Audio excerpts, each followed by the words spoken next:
Okay guys, tapos na po kaming kumain ng pag-umaga. So ang ginagawa ko po guys, tumutulong ako sa gawain bahay. Kahit na hindi makagalaw yung paa ko at saka yung kamay ko.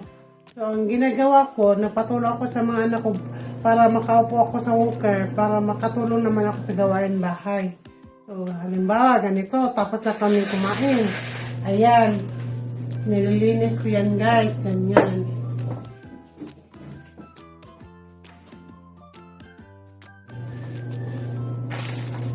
Dito yan, banda.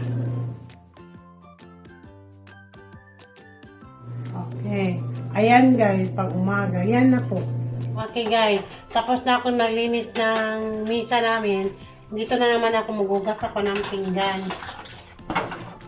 Na. Pasensya na kayo guys ha. Kung isa lang kamay ang ginagamit ko.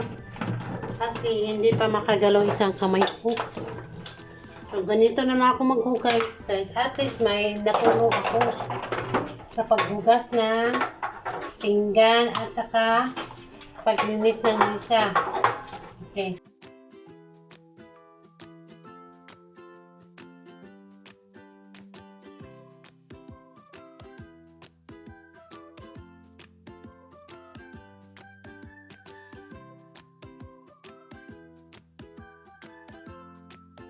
Okay guys, hugasan ko na yan. Panlawan ko na yung mga pinggan guys. Ito na. Madali lamang itong balawan kasi yung ano namin.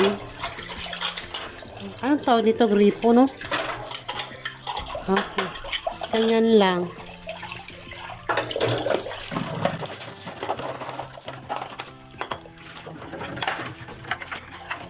Okay.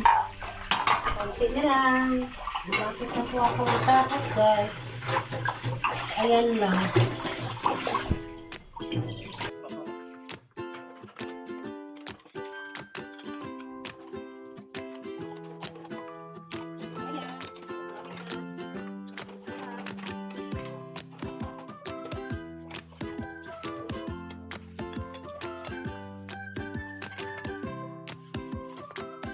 Okay, tapos na ako magugas ng pinggan. Ayan. Yan lang.